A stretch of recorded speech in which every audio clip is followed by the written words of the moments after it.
Bab apa sekarang? Bab sholat gerhana. Sholat gerhana. Sholat gerhana. Sholat gerhana. Gerhana itu ada dua. Ada gerhana matahari. Dalam bahasa Arab disebut namanya al-kusuf bi harfil kaf, huruf kaf. Kusuf.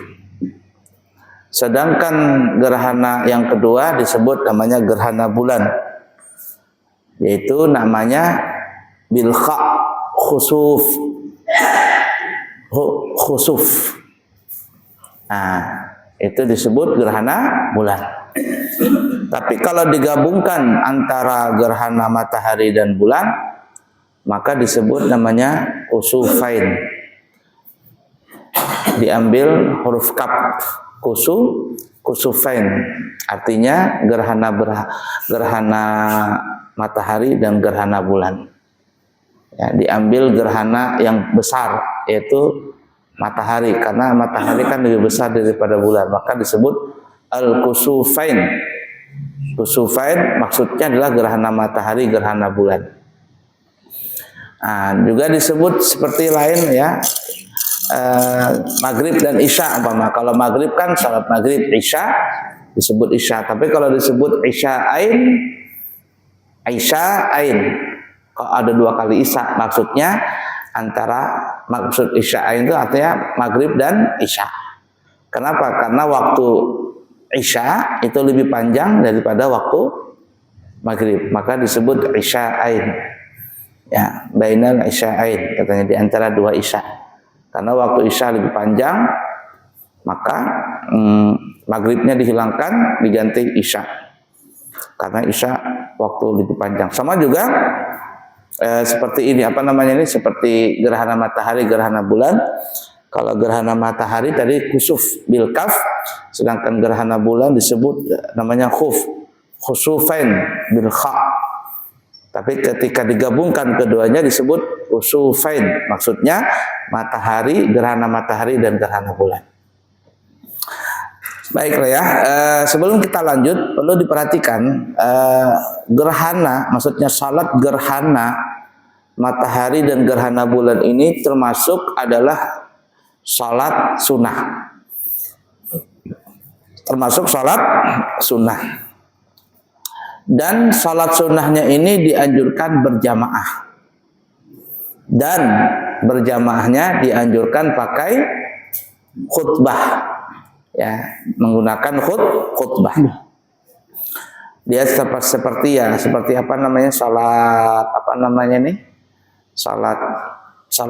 salat Idul Fitri, Idul Adha. Ada khutbahnya. Ya, ada khutbahnya.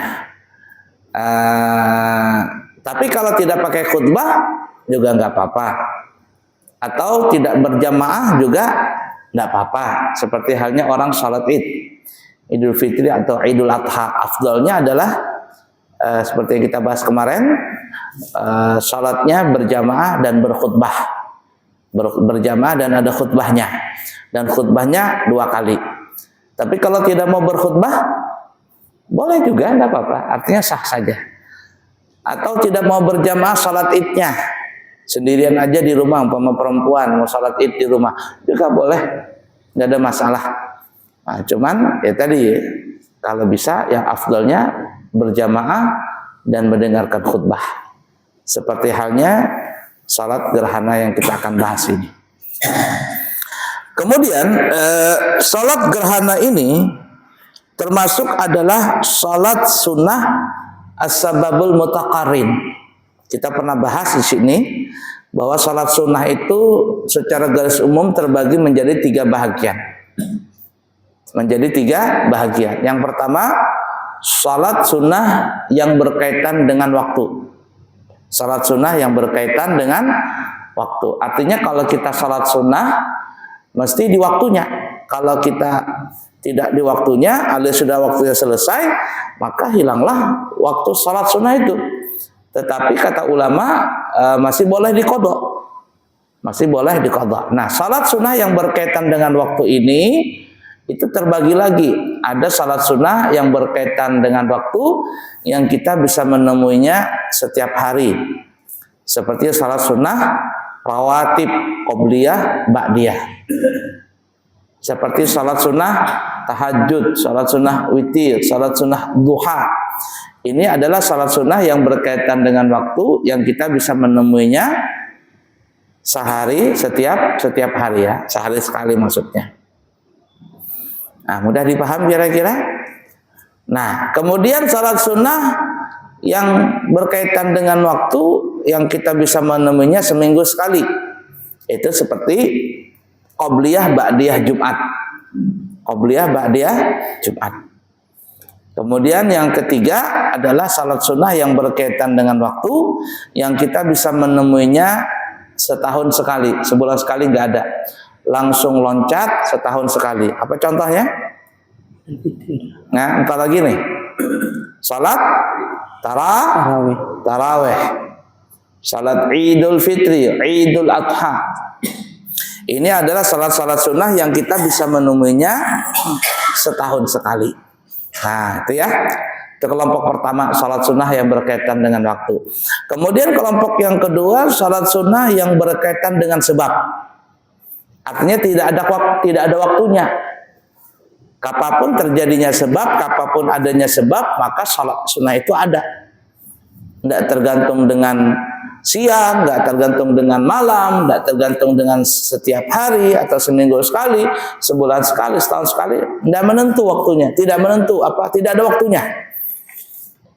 Karena dia berkaitan dengan sebab, maka jikalau ada sebabnya, ada syarat. Nah, salat sunnah yang berkaitan dengan sebab ini terbagi menjadi 3 bahagian. Nah, jadi 3 bahagian. Yang pertama, salat sunnah yang berkaitan dengan sebab, yang sebabnya duluan, as-sababul mutaqaddim. Adanya sebab, baru ada sebab dulu, baru salat. Kalau nggak ada sebabnya, kalau sebabnya belum terjadi, maka tidak ada salat. Contohnya apa? Contohnya seperti salat tahiyatul masjid. Kapan kita salat tahiyatul masjid? Apabila sudah masuk masjid. Kalau belum masuk masjid, bisa nggak salat tahiyatul masjid? Enggak. Atau bukan masjid, yang dia masukin lapangan. Mau salat id ini, di lapangan Merdeka situ Ampar Sejadah. Allahu Akbar katanya. Kata temannya, salat apa? Salat tahiyat lapangan katanya. Nggak ada. Kenapa? Karena itu bukan masjid. Yang ada cuma masjid saja. Apalagi salat sunnah wudu. Kapan kita salat sunnah wudu? Ya setelah berwudu. Kalau belum wudu, maka tidak ada salat.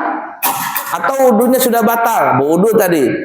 Kemudian nggak salat-salat sampai batal dia apakah dia salat lagi? Nggak ada salat. Kalau dia mau salat wudu, ya wudu dulu. Baru dia salat. Nah, salat yang ini bukan salat wudu yang pertama tadi. Salat sunnah wudu ini adalah salat wudu yang kedua. Paham kira-kira? Sama orang masuk masjid tuh tiba-tiba duduk. Setelah dia duduk, itu biar orang Banjar ruah.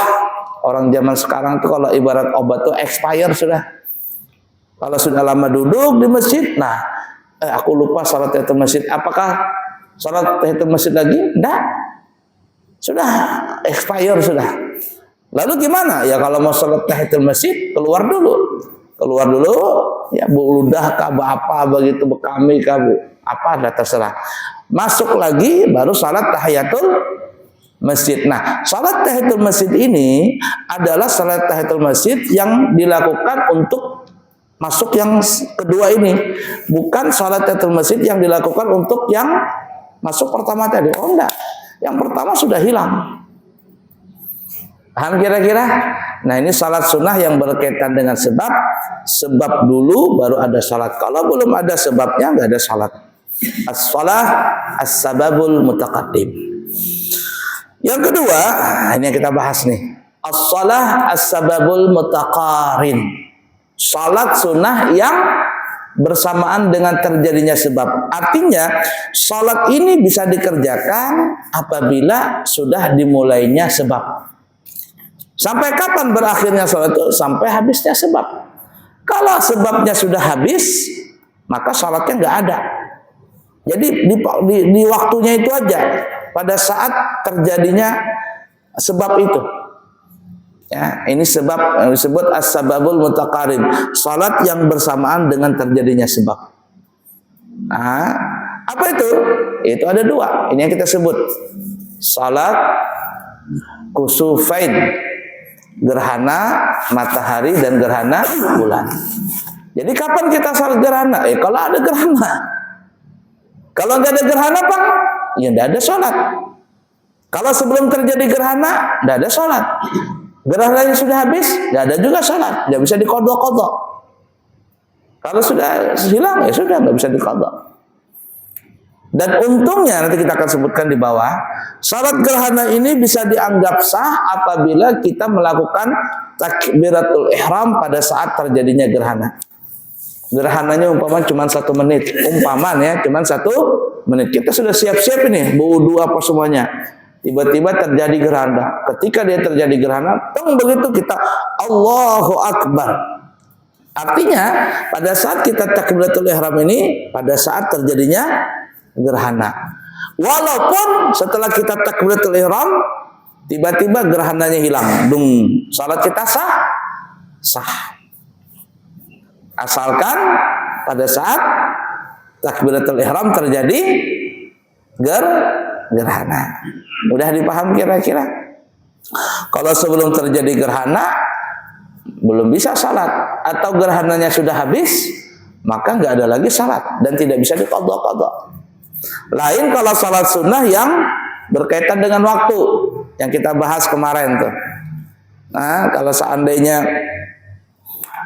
paginya nggak sholat, ketiduran, ketiduran sudah zuhur, baru bangun dia, ya Allah, nggak sholat id katanya, ya sudah, qadha sudah di situ, sholat id sendirian aja, Bang, jangan berjamaah, bikin malu aja nanti. Ya, sholat sendiri, sholat apa? Sholat id katanya, boleh, karena waktu sholat itu adalah dari timbul matahari setinggi tombak sampai sebelum tergelincir matahari, itu waktunya. Di hari raya itu, Idul Fitri atau Idul Adha. Mudah dipaham kira-kira? Baik, kita kembali. Jadi, salat gerhana matahari dan gerhana bulan adalah termasuk kelompok salat sunnah yang bersamaan terjadinya sebab, as-sababul mutaqarrib. Mudah dipaham kira-kira ya?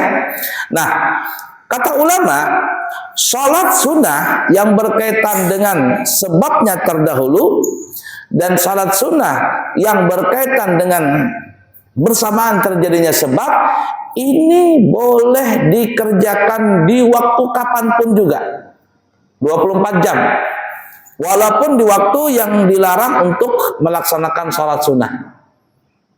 Ada 5 waktu salat yang tidak boleh kita melaksanakan salat sunnah. Pertama adalah setelah salat subuh, yang kedua setelah salat asar, yang ketiga adalah pada saat matahari di kepala, artinya di waktu zawal nih, waktu matahari di tengah-tengah, 3 boleh. Yang keempat pada saat matahari terbenam, yang kelima pada saat matahari terbit. 5 waktu nggak boleh kita ini. Tapi bagi salat sunnah yang sebabnya duluan, seperti salat tahiyatul masjid, seperti salat sunat wudu, atau salat sunat yang bersamaan dengan terjadinya sebab, seperti salat gerhana matahari, seperti terjadinya salat gerhana bulan, maka boleh dilakukan walaupun di waktu yang 5 tadi, 5 yang haram tadi. Kita masuk masjid sebelum adzan, masih ada kesempatan salat tahiyatul masjid, kita salat tahiyatul masjid, boleh? Boleh. Haram? Enggak haram. Hukumnya boleh. Setelah salat asar jam 4:30 terjadi gerhana matahari, ya boleh kita salat gerhana? Boleh, walaupun itu di waktu asar. Mudah dipaham dulu ini, ya. Baik. Kemudian selanjutnya, yang ketiga adalah as-shalah as-sababul mutaakhir, salat sunat yang sebabnya belakangan. Artinya salat ini dikerjakan duluan sebabnya belakangan. Seperti sholat hajat. Kenapa sholat hajat? Mau umrah nih, mau umrah, mau haji. Kalau orang Banjar biasanya sholat hajat dulu. Kenapa? Supaya selamat berangkatnya. Dari berangkat umrah sampai balik selamat. Padahal umrahnya belum.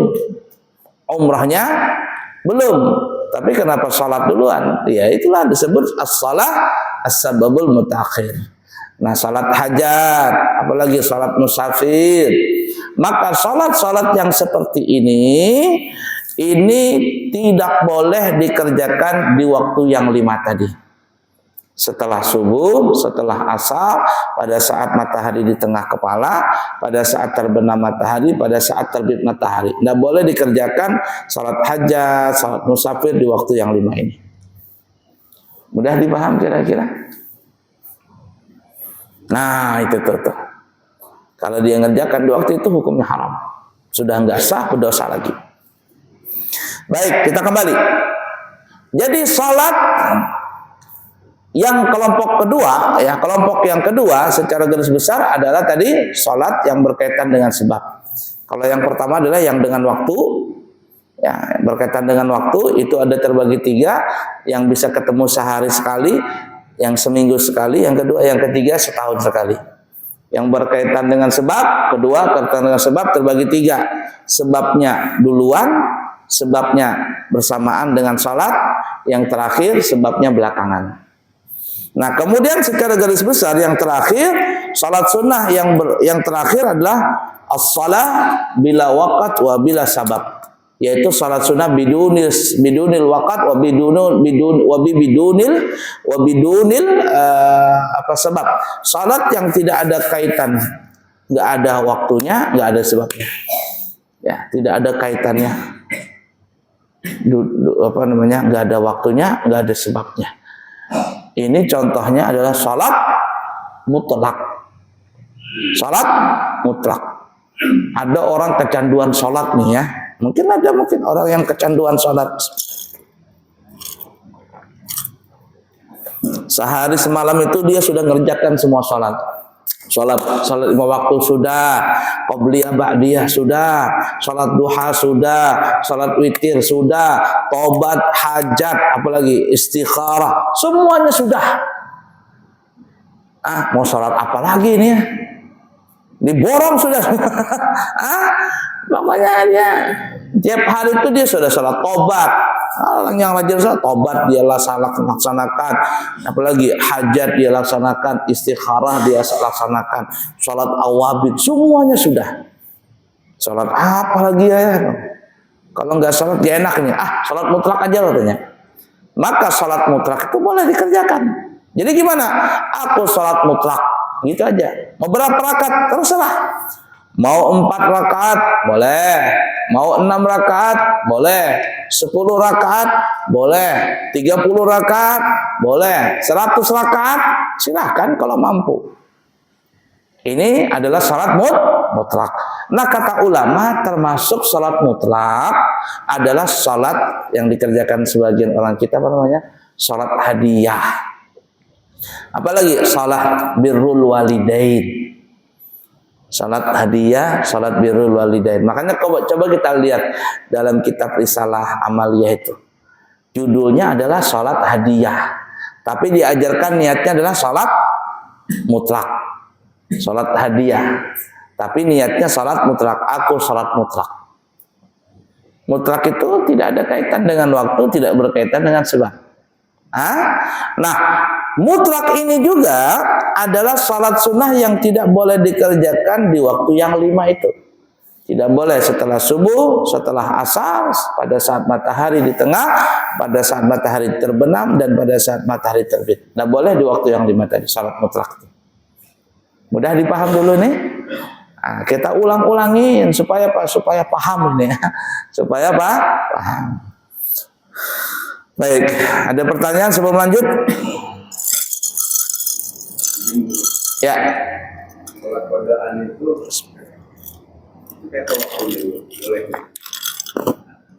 salat qadha, baik qadha salat wajib Atau yang kita katakan tadi salat qadha, mengqadha salat sunnah yang berkaitan dengan waktu. Qobliyah, ba'diyah kan ya. Duha atau witir. Itu kan berwaktu itu. Ini kalau kita tidak mengerjakan di waktunya, maka boleh diqadha. Kalau mengqadha wa salat wajib, hukumnya wajib mengqadha. Kalau salat sunnah yang berkaitan dengan waktu, hukumnya sunnah diqadha. Nah, jangan mengikuti paham sebelah. Paham sebelah itu. Paham orang sebelah. Apa paham sebelah katanya? Kalau kita meninggalkan sholat karena ketiduran, karena tidak sengaja, maka wajib diqadha.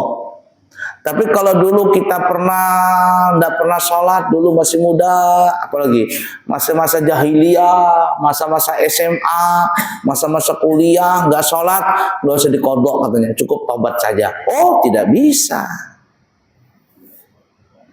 Dalam mazhab kita semuanya mazhabul arba'ah itu, Maliki, Hambali, Syafi'i, Hanafi, semua wajib mengqadha. Enggak tahu ngambil pendapat di mana dia itu. Nah, ini hati-hati deh. Kita pernah dulu nggak sholat, masa-masa kita SMA umpama, kuliah, masa-masa jahiliyah, duit aja dicari. Atau bapak-bapak dulu waktu jadi tentara pelatihan, lari sana, lari sini, apa ndak karuan sudah perang umpama, masuk perang, masuk di tim-tim dulu kan ya, ndak karuan sudah sholatnya sampai sekarang alhamdulillah masih hidup, diberi Allah umur panjang. Diqadha itu wajib diqadha. Nah, selama kita mengqadha, kita tidak usah sholat sunnah, tinggalkan qobliyah, ba'diyah, tinggalkan duha, tinggalkan witir, tinggalkan semua. Yang kita kerjakan aja, apa itu yang kita kerjakan? Mengqadha salat. Wajib hukumnya mengqadha. Tidak ada alasan untuk tidak mengqadha. Ya, qadha sampai kapan? Sampai habis. Kita hitung-hitung saja berapa tahun aku dulu nggak sholat ya. Setahun ke 2 tahun, setahun ke 2 tahun. Ambil yang banyak 2 tahun. Nah, selama kita mengqadha tadi, jangan salat sunnah, nggak perlu. Kenapa? Karena di akhirat nanti Allah tidak menanya tentang sholat sunnah. Kalau Allah tanya kamu sholat duha kah, sholat witir kah? Enggak. Allah nggak tanya itu. Kenapa? Karena itu sunnah. Yang Allah tanya wajib. Bereskah sholat wajibmu? Nggak beres ya Allah. Kamu qadha nggak? Kalau qadha selesai. Kalau nggak diqadha, nggak bisa terkatung-katung tuh Pak. Dan sholat sunnah tidak bisa menambah yang wajib. Sholat sunnah ini nggak bisa menambah yang wajib. 1000 rakaat kita sholat sunnah tidak bisa menggantikan 1000 rakaat tadi dengan meninggalkan sholat subuh 2 rakaat. Sholat subuh 2 rakaat aja dia ganti dengan 1000 rakaat sholat duha umpama, nggak bisa ganti dengan sholat duha, sholat subuh yang 2 rakaat itu. Nah, jadi ingat ya, diqadha sholat yang ditinggalkan tadi, sengaja atau tidak sengaja diqadha. Itu hukumnya wajib. Tapi kalau sholat sunnah yang berkaitan dengan waktu, kita tadi malam nggak tahajud, tadi malam nggak sholat witir, maka kita boleh mengqadhanya di siang hari. Sebagaimana disebutkan dalam hadis ya, hadis Muslim, riwayat dari Siti Aisyah, kata Siti Aisyah, kalau Nabi itu tidak salat, Rasulullah Nabi kita Muhammad sallallahu alaihi wasallam tidak salat di malam hari, maka beliau mengerjakan salat 12 rakaat di siang hari. Kenapa? Karena bagi Nabi kita Muhammad sallallahu alaihi wasallam tahajud itu hukumnya wajib. Bagi Nabi wajib, tapi bagi kita sunnah. Untung tahajud itu sunnah, jangannya wajib. Gempor kita, nang wajib aja banyak nggak sholat, apalagi nang tahajud. Bangun kita bukan tahajud, takajud kita. Jam berapa ini? Wah, sepak bola sudah main ini. Setengah jam sudah main, hanya terbangun. Nah, kacau kita. Paham ya? Nah, perhatikan ini. Selama kita mengqadha tadi, maksudnya waktu kita mengqadha yang wajib atau yang sunat tadi, yang berkaitan salat sunat yang berkaitan dengan waktu, itu kita boleh mengqadhanya di waktu manapun juga dan di tempat manapun juga. Kita ingin mengqadha salat subuh. Setelah salat subuh, kita boleh mengqadha salat subuh lagi. Walaupun itu kan tidak boleh tadi sholat, tapi bagi sholat qadha itu tidak dilarang. Nah, namun jangan juga mentang-mentang saya bilang seperti ini, lalu setiap sholat subuh Bapak sholat lagi, setelah sholat asar Bapak sholat lagi. Nanti jadi pertanyaan orang, ajaran baru lagi ini katanya. Artinya beginilah ya, boleh mengqadha setelah sholat subuh, boleh mengqadha sholat setelah sholat fardu asar, tapi jangan kelihatan orang. Supaya apa ya? Supaya tidak timbul fitnah. Paham gak maksudnya? Nah, jadi begitu, tidak ada larangan, boleh saja. Nah, jadi kalau ingin mengqadha setelah sholat fardu asar atau setelah sholat fardu subuh, boleh di rumah saja. Sholat berjamaah di masjid, kemudian pulang, qadha situ. Berapa waktunya? Dan boleh mengqadha tadi diselang-seling. Arti selang-seling maksudnya begini ya. Umpama nih ya, sholat malam. Sholat malam itu kan adalah maghrib, isya, subuh umpama ya. Maghrib, isya, subuh karena waktu masih gelap. Itu boleh dikerjakan di waktu siang. Boleh dikerjakan di waktu siang, mengqadhanya di siang hari. Maghrib, isya, subuh siang dikerjakan siang hari. Dan salat siang, zuhur, asar boleh dikerjakan di malam hari. Atau ada orang punya hutang salat selama setahun. Aduh, gimana cara qadhanya? Adulah, zuhur dulu, dia awal zuhur dulu. Hantam zuhur terus, habis salat maghrib zuhur lagi qadha, habis salat isya zuhur lagi qadha, terus dia qadha, salat duha ganti dengan zuhur sampai hitungannya habis. Setelah zuhur dia hantam lagi apa? Salat asar, selesai asar dia lanjutkan salat maghrib, maghrib selesai isya, boleh semuanya. Atau umpama qabliyah ba'diyah, dia ganti umpama qabliyah maghrib, sini ada qabliyah maghrib, dia ganti dengan salat qadha maghrib. Kemudian salat maghrib tunai.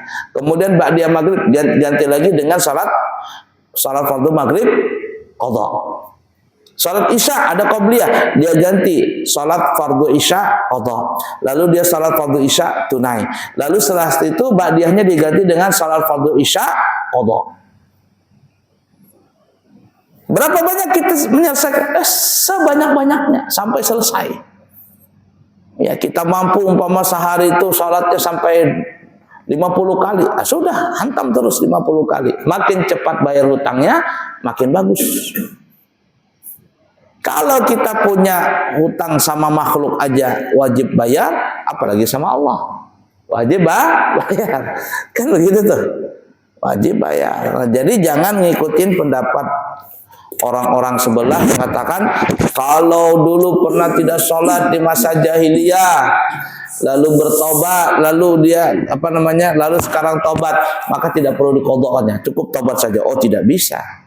Tapi kalau meninggalkan sholat gak sengaja kesiangan umpama, atau macet di jalan umpama, macet di jalan tol, bagaimana jalan tol, mana ada masjid, mau berhenti ditabrak orang, gimana nih? Sampai lewat waktunya, nggak usah diqadha katanya. Baru diqadha katanya, itu nggak sengaja. Tapi kalau sengaja meninggalkan dulu, tobat aja. Oh, tidak bisa. Sepakat para ulama Maliki, Hambali, Hanafi wajib diqadha.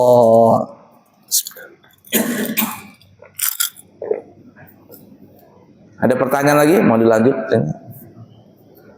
Ya. Kalau mengatakan itu waktu katakan seperti aktif masjid itu munculnya berapa kali? Satu kali aja atau bagaimana pada waktu itu? Terserah Bapak, seperti yang saya bilang tadi, semakin cepat dilunasin semakin baik. Jadi saya mampunya mengqadha ba'diyah maghrib kan banyak nih, ada lumayan panjang nih ya. Mungkin ada 40 menitan itu. Saya malas pulang lah. Saya mau mengqadha maghrib saja. Berapa kali? Saya bisanya 10 kali. Antam sudah 10 kali. Ya. Setahun itu kan berapa ya? Kalau hitungan Masehi kan 365 hari. Kalau hitungan Hijriah 360. Ambil 365 hari.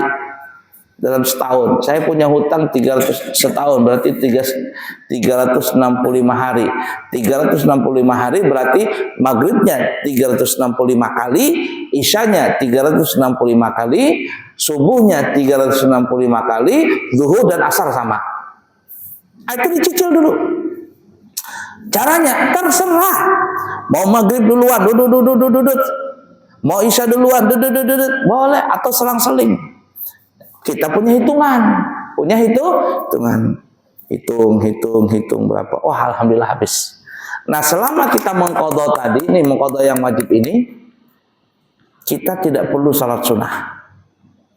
Kenapa? Yang wajib itu mengqadha, sunnah nggak wajib dikerjakan. Paham nggak ya? Ada yang boleh nggak saya selang-seling dengan salat sunnah? Ngapain? Ngapain? Saya ngapain? Yang wajib dulu. Ya, para ulama mengatakan selama mengerjakan qadha, jangan mengerjakan salat sunnah. Tidak perlu. Ada orang punya harta, umpama dia punya harta 100 juta. Nggak pernah zakat, tapi sedekah aja, sedekah rajin. Sampai Idul Fitri apa itu nggak pernah zakat ya. Bisa? Nggak bisa. Sedekah bagaimanapun tidak bisa menutupi zakat. Ya, sedekah bagaimanapun tidak bisa menutupi zakat. Malam Lebaran dia tidak mau zakat fitrah, tapi hari lain-lain dia Jumat berkah, dia ngasih nasi, dia ngasih apa. Nggak bisa nutupin yang zakat fitrah itu. Mudah dipahami kira-kira? Nah, seperti itu. Lagi? Ya. Bagaimana kalau cara yang menghitung ketinggalan kita sholat pada waktu dia zaman jahiliyah itu dalam kambingan? Ya dihitung aja tadi, makanya dihitung, dikira-kira. Kayak kita sama makan wadai untuk wadah acil tuh nah. Mocil. Ulu nih makan wadai untuk di wadah piani bingung, nah lupa tadi. 5 kah 7 mah ambil nih. 5 kah 7. Kalau dalam sholat nih kita ragu-ragu sholat nih, rakaat 4 kah 3 kah 4 kah 3, yang mana kita ambil? Ragu-ragu sholat, rakaatnya lupa nih, 3 kah 4, 3 kah 4, yang mana yang kita ambil? Iya salah, ngambil yang sedikit, sedikit. Ragu-ragu nih, ini rakaat ketiga kah rakaat keempat, ketiga kah 4. Kalau dalam sholat ngambil yang sedikit, lalu nambah 1 rakaat. Lalu nanti kalau ini masih ragu, kemudian nanti salat sujud sahwi. Kan pernah belajar kita. Itu kalau dalam ragu-ragu bilangan rakaat. Tapi kalau makan wadai acil ulun lupa acil 4 5 kah 7 mah ambil nah. 5 kah 7. Dalam salat cile 5 pang lah. Nah, kalau dalam salat ambil bilangan yang sedikit. Kata acil ayuha 5. Besok lupa lagi lu nah hari ini lupa lagi 10 hari begitu jaraknya bangkrut aku begini kamu lupa terus. Jangan kalau sama makhluk ya jangan begitu, ngambil yang banyak. Lu lupa tuh ngambil 5 kan ambil 7 lah, ambil tuh 7 kita bayari. Kalau sama makhluk yang begitu makan untuk lupa 5 kah 7 kita disuruh ngambil yang 7, apalagi sama Allah Ta'ala. Dalam setahun belang kambingan kira-kira berapa bulan? Kalau digabungin itu kira-kira berapa bulan? Kada salah 3 bulan kah atau 5 bulan? Ambil 5 bulan. Ambil 5 bulan. Toh nggak rugi juga mengqadha salat tuh. Nggak rugi. Mengqadha nggak rugi. Kalau seandainya kita pernah salat dan salat kita sempurna, lalu kita salat lagi, maka salat yang kita kerjakan kembali ini namanya i'adatus shalah, hukumnya sunnah. Nih umpama kita sudah salat maghrib nih berjamaah. Kita sudah salat maghrib tadinya berjamaah. Bahari-bahari kita nggak ada qadha, nggak ada hutang, aman. Tiba-tiba setelah salat maghrib datang ulama, datang habib lah, datang guru besar umpama mengerjakan salat maghrib berjamaah. Kita boleh nggak ikut lagi berjamaah dengan mereka? Boleh. Nah, lalu salat maghrib kita yang kedua ini apa hukumnya? Tidak wajib. Kenapa? Karena kita tidak ada qadha. Kalau kita punya qadha bahari maka hukumnya wajib. Tapi kalau kita tidak punya qadha berarti ini hukumnya sunnah. Namanya i'adatus shalah, mengulang salat. Paham kira-kira ya? Jadi kalau mengqadha, mengulang sholatkah, itu tidak ada ruginya. Tidak ada ruginya. Habis sampai waktu? Sedikit lagi. Ada pertanyaan lagi? Nah, intinya masing-masing. Mohon maaf ya, bukan saya apa-apa gitu ya, bukan menghina atau apa. Nah, yang tua-tua ingatin tuh. Atau bapak-bapak yang pernah jadi tentara apa itu, ingatin bahari itu saya berapa kali tidak sholat ini. Ingatin. Nah, lain perempuan. Kalau perempuan, kalau dia haid, itu tidak diqadha. Malahan pendapat Imam Ibnu Hajar kalau tidak salah, beliau mengatakan haram untuk mengqadha. Istri kita haid selama 1 minggu. Setelah selesai haid baru dia qadha. Oh, tidak perlu. Bahkan ada ulama yang mengatakan hukumnya haram. Itu disebutkan dalam hadis umirna biqadha'is shaum wala umirna biqadha'is shalah. Kata Siti Aisyah, kami perempuan-perempuan, kata Siti Aisyah, kami para perempuan diperintahkan untuk mengqadha puasa, tapi kami tidak diperintahkan untuk mengqadha salat. Perempuan dalam kasus apa? Dalam kasus haid. Dalam kasus apa? Dalam kasus nifas. Haid dan nifas itu perempuan tidak boleh mengqadha. Tidak boleh salat dan tidak boleh mengqadha. Tapi kalau puasanya wajib mengqadha. Mudah dipaham kira-kira? Baik. Ada lagi pertanyaan? Enggak ada? Salat musafir. Kalau cukup, kalau tidak ada lagi pertanyaan, kita cukupkan dulu.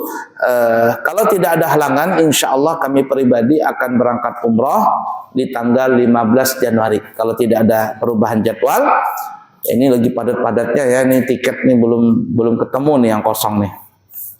Ya, kalau tidak ada halangan, insya Allah kami akan berangkat tanggal 15 Januari. Nah, kemudian kami juga mengajak atau memberitahukan siapa tahu ada jamaah yang kepingin berumrah di awal bulan Ramadan, kami buka dengan harga 33 juta rupiah. Berangkat tanggal 28 Februari. Insya Allah 1 Ramadan kita sudah ada di Madinah. Ya, 33 juta rupiah. Kemarin sempat 28 juta, tapi promonya sudah habis sampai hari Minggu. Ya, siapa tahu yang kepingin berangkat, insya Allah kita siap membantu niat para jamaah sekalian. Yang baik dari Allah, yang buruk dari pribadi, mohon maaf, mohon ampun. Subhanakallahumma wa bihamdika, asyhadu an la ilaha illa anta, astaghfiruka wa atubu ilaihi wa akhiru kalam. Wassalamualaikum warahmatullahi wabarakatuh. Waalaikumsalam warahmatullahi wabarakatuh.